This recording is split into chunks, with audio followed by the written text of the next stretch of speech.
আসসালামু আলাইকুম, আশা করি সবাই ভালো আছি। তো আমরা হচ্ছে গুণগত রসায়ন কেমিস্ট্রি ফার্স্ট পেপার চ্যাপ্টার 2 ওইটার দ্রাব্যতা অংশে অলরেডি 4টা অংশ কভার করে ফেলছে আল্লাহর রহমতে। সো আমরা হচ্ছে আজকে পার্ট 5 দেখব। পার্ট 5-এ আমরা বেসিক্যালি দ্রাব্যতা গুণফল এবং আয়নিক গুণফলের সাথে রিলেভেন্ট এক্সট্রাঅর্ডিনারি যে প্রবলেমগুলো আছে সেগুলো তোমাদের সাথে ডিল করব।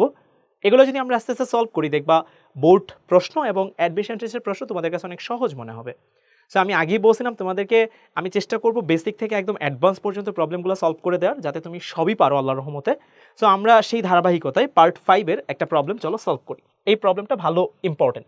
সো খেয়াল করো কি বলা হয়েছে। বলা হয়েছে একটি 1 লিটার দ্রবণে 0.1 মোল সিলভার প্লাস এবং 0.1 মোল মার্কারি 2+ আয়ন ধারণ করে।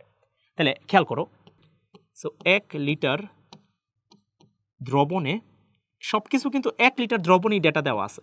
তাহলে দেখো 0.1 মোল সিলভার প্লাস আছে এবং এটাও বলা আছে 0.1 মোল মার্কারি 2+ আছে। হ্যাঁ, এবার এখানে একটু চিন্তা করো ভাইয়া, দুইটাই কিন্তু 1 লিটার দ্রবণে, তার মানে কি মোল পার লিটার হিসাবে আছে। 1 লিটার মানে কি মোল পার লিটার। এখন তুমি তো এটা জানো মোল পার লিটার মানেই কি ঘনমাত্রা। তার মানে এইখানে যেটা 0.1 মোল পার লিটার সেটাই বেসিক্যালি সিলভার প্লাসের ঘনমাত্রা 0.1 মোলার। মোলার মানে তো মোল পার লিটার। তাহলে এখান থেকে কিন্তু আমরা মার্কারি 2+এর ঘনমাত্রাটাও বের করে ফেলতে পারতেছি। প্রশ্ন কিন্তু এটা বলে দিছে মার্কারি 2+, এটার ঘনমাত্রা কত হবে। তাহলে এটা আমরা বলে দিলাম 0.1 মোলার, কারণ 1 লিটার দ্রবণ এটা আছে।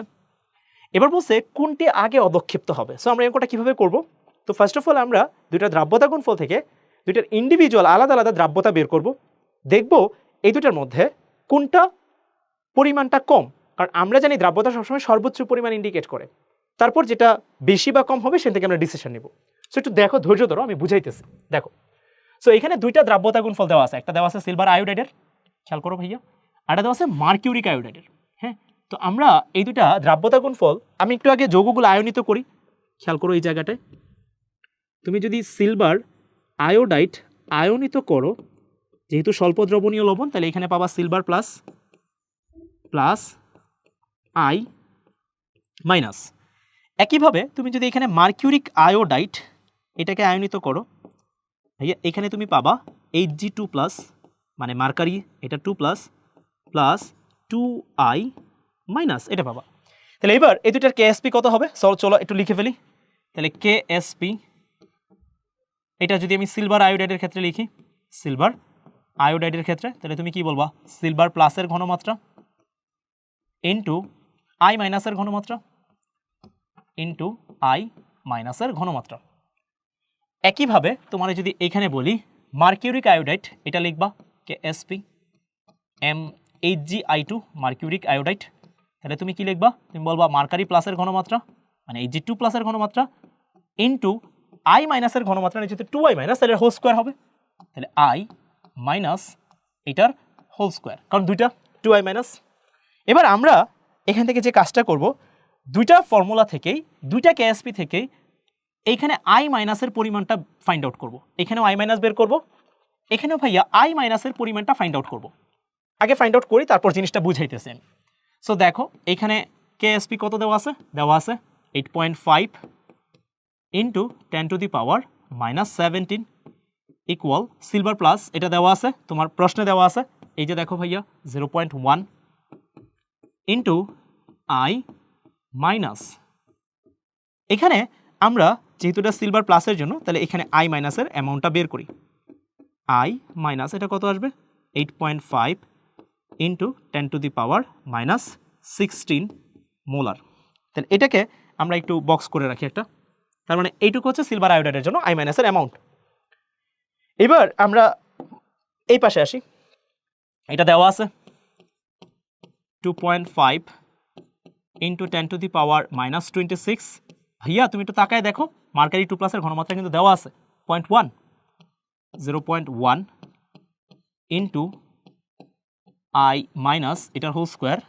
তাহলে এখান থেকে আই মাইনাস এর হোল স্কোয়ার, এটা কত হবে, এটা হবে 2.5 ইন্টু 10⁻⁻25।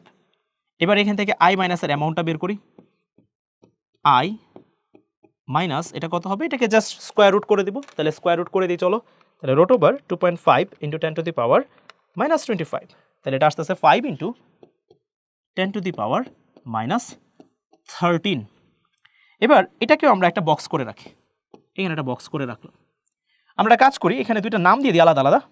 এটার নাম দিলাম ধরো এক্স, এটার নাম দিলাম হচ্ছে ধরো ওয়াই, এখানে দুটো নাম দিলাম এক্স আর ওয়াই।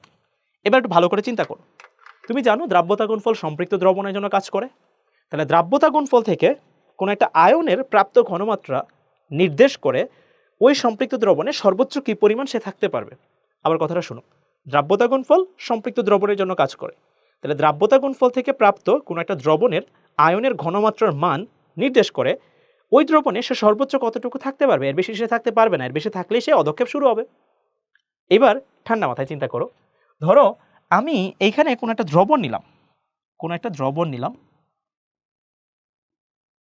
এখানে ধরো সিলভার প্লাস আছে, ওই যে দ্রবণটা আছে সেই দ্রবণটাই নিলাম, আবার মার্কারি 2 প্লাস আছে। এবার আমি বাইরে থেকে এই পাত্রের মধ্যে আই মাইনাস যোগ করব।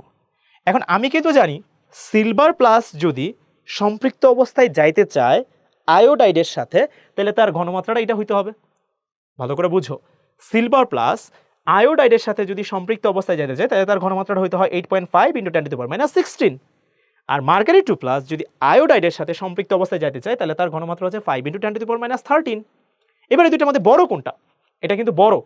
এবার আমি অ্যামাউন্টটাকে গ্রাম দিয়ে বোঝানোর চেষ্টা করি, গল্পটা শোনো। ধরো এটা 20 গ্রাম হইলে সিলভার আয়োডাইড সম্পৃক্ত হয়ে যায়, ধরো মানে সিলভার প্লাসের সাথে তুমি যদি 20 গ্রাম আই মাইনাস যোগ করো ধরো, তাহলে এই সিলভার আয়োডাইড সম্পৃক্ত হয়ে যায়। আর এটা যেহেতু বড়, তাহলে মার্কিউরিক আয়োডাইডের ক্ষেত্রে আই মাইনাস ধরো তুমি 30 গ্রাম যোগ করতেছো, 30 গ্রাম যোগ করলে সম্পৃক্ত হয়ে যায়। এবার তুমি বাইরে থেকে যোগ করতেছো আই মাইনাস, এই যে সিলভারের জন্য ছিল কি 20 গ্রাম, এটা বোঝার জন্য, এটা এমনি বোঝার জন্য, ধরো এটা 20 এটা 30 আই মাইনাস যে যোগ করতেছো, মানে কি 20 গ্রাম আই মাইনাস পাইলে সে সম্পৃক্ত হয়ে যায়, কারণ এটা ছোট, এটা বলাই আছে 10 টু দি পাওয়ার মাইনাস 16, তাহলে এটা ছোট মান, এটা তো বড় হবে, তাহলে এটা বড় মান স্বাভাবিকভাবেই, তাহলে এটা 30 গ্রাম ধরে নিলাম।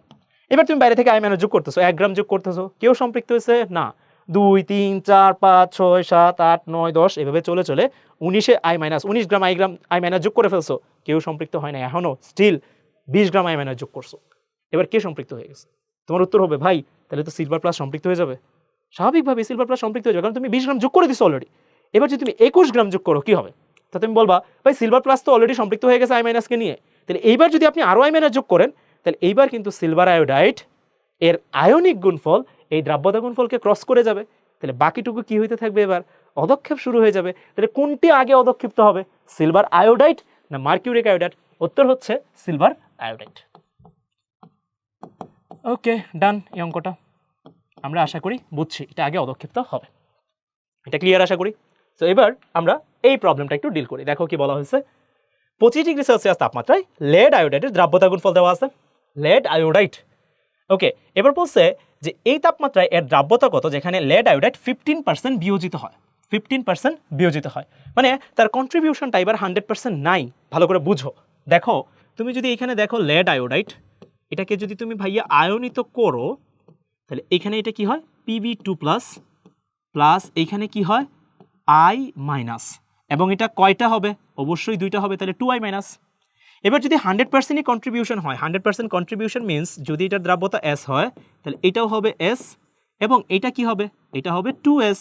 বাট এবার আমার এই প্রশ্নটাতে এরকম হয় নাই, সিনারিওটা ওই যে এক্সপেকটেশন ভার্সেস রিয়ালিটি এরকম একটা সিনারিও আছে না, হ্যাঁ এরকম থাকার কথা। এবার কিন্তু সে পুরোপুরি কন্ট্রিবিউশন যায় নাই, তার কয় পার্সেন্ট কন্ট্রিবিউশন পাইছো? 15%। তাহলে এইবার তার এসটা কত হবে? এবার তার এসটা হবে 0.15S। তাহলে এবার এইখানে তার সলিউবিলিটিটা কত হবে? তার ডাবল হয়, এখানে খেয়াল করো, এটা যদি S হয় এটা হয় 2S, তাহলে এটা 0.15 হলে তাহলে 2 ইন্টু 0.15 ইন্টু হবে S, কারণ তার 15% বিয়োজিত হইতেছে, তাহলে তার কন্ট্রিবিউশন যাচ্ছে 15%, যেহেতু তার 15% বিয়োজিত হচ্ছে। তাহলে এইবার আমরা কিন্তু অঙ্কটা করে ফেলতে পারবো। তাহলে KSP ইকুয়ালস টু Pb2 প্লাসের ঘনমাত্রা সম্পৃক্ত অবস্থায় ইন্টু আই মাইনাসের ঘনমাত্রা এটার হোল স্কোয়ার। তাহলে KSP এটা কিন্তু দেওয়া আছে, KSP কত দেওয়া আছে? 1.39 into 10 to the power minus 8 equals to lead 2 plus কত হবে? ঘনমাত্রা মানেই তো দ্রাব্যতা, তাহলে 0.15S ইন্টু আয়োডিন মাইনাসের ঘনমাত্রা কত আছে? এখানে আছে 2 ইন্টু 0.15 ইন্টু এস, এটার আবার কি হোল স্কোয়ার, কারণ দুইটা আছে। ওকে, তাহলে এখান থেকে আমরা এসটা বের করে ফেলি। চলো ক্যালকুলেশন করে বের করে ফেলি জিনিসটা, খুবই ইজি জিনিসটা, কঠিন কিছুই না। চলো বের করে ফেলি। তাহলে এখানে বের করে ফেলি, চলো 0.15, আচ্ছা একেবারে লিখি 0.3 এটার হোল স্কোয়ার ইন্টু 0.15, তাহলে 0.0135, আর এখানে আসবে এস কিউব, তাহলে 0.0135, এই 2 ইন্টু 0.15 মানে 0.3 স্কোয়ার ইন্টু 0.15, 0.0135, এইটা হবে এস কিউব ইকুয়াল, এটা আছে 1.39 ইন্টু 10 টু দি পাওয়ার -8। তাহলে এখানে এস এর ভ্যালু বের করবো, তাহলে ক্যালকুলেশন করে ফেলি 1.39 into 10 to the power -8 divided by answer, এর পাওয়ার হবে 1/3। তাহলে এখানে এটা ক্যালকুলেশন করলে এস এর ভ্যালু আসবে, এটাকে ইএনজি মানে সাইন্টিফিক মোডে যদি লিখি 10.09 ইন্টু 10 টু দি পাওয়ার -3। এই যে ভাইয়া, যদি 15% বিয়োজিত হয় তাহলে তার দ্রাব্যতার কন্ট্রিবিউশন থাকে এইটা। That's it. সো এখানে তোমাকে কন্ট্রিবিউশন আকারে চিন্তা করতে হচ্ছে, কারণ 15% বিয়োজিত হচ্ছে। যদি 100% বিয়োজিত হতো তাহলে কিন্তু সিনারিওটা এইরকমই থাকতো, আমরা যা শিখছিলাম। বাট এখানে তো 100% বিয়োজিত হয় নাই, যেহেতু 100% বিয়োজিত হয় নাই, তাহলে তার 15% কন্ট্রিবিউশন নিয়ে কাজ করতে হয়েছে। আশা করি এটা সবাই বুঝছি। সো দ্যাটস ইট, এই হচ্ছে এই পার্টের ভিডিও। আশা করি সবাই বুঝতে পারছি সব কিছু। সো সবাই সুস্থ থাকো, সুন্দর থাকো, ভালো থাকো। আল্লাহ হাফেজ, আসসালামু আলাইকুম।